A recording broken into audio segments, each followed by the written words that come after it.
আজকে সকালবেলা আরেকটা ড্রাইভারের ডিউটি আমার কাছে চলে এলো, কারণ সে অনেক লেট করছিল আসতে। তাই আমাকে সকালবেলা মালিক ফোন করে বললো তাড়াতাড়ি যা, বেশি লেট করিস না, কোম্পানিতে এমনি লেট হয়ে গেছে। তাই আমি সকাল সকাল তাড়াতাড়ি করে গাড়ি আনতে চলে গেলাম।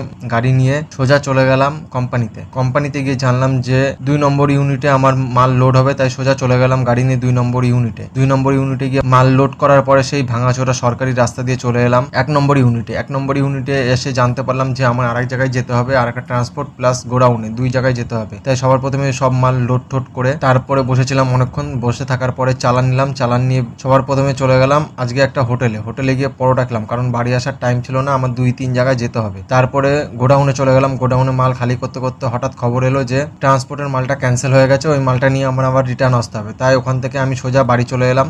বাড়ি আসার পরে দেখি আমার অ্যাকুরিয়ামের টপ ফিল্টার থেকে জল ওভারফ্লো করছে। তাই সবার প্রথমে জলটাকে ঠিক করলাম। তারপরে দেখি টপ ফিল্টারের প্যাড একদম নোংরা হয়ে গেছে। তাই সবার প্রথমে টপ ফিল্টারের প্যাডটা আমি পাল্টালাম। প্যাড পাল্টানোর পরে সবার প্রথমে চলে গেলাম তারপরে স্নান ট্যান করে এসে মাকে বললাম একটু চা আর ডিম টোস্ট করে দিতে। মা চা আর ডিম টোস্ট করে দিল। ততক্ষণ ছেলেও চলে এসেছিল, ছেলে এসে অর্ধেক খেয়ে নিয়েছে আর অর্ধেক আমার জন্য রেখে দিয়েছে। আমি ততক্ষণ চান করতে গেছিলাম। তারপরে স্নান ট্যান করে এসে আমার আর কোনো কাজ ছিল না, আমি সোজা চলে গেলাম বিছনাতে রেস্ট নিতে। আজকের মতন এখানেই। Thank you for subscribe.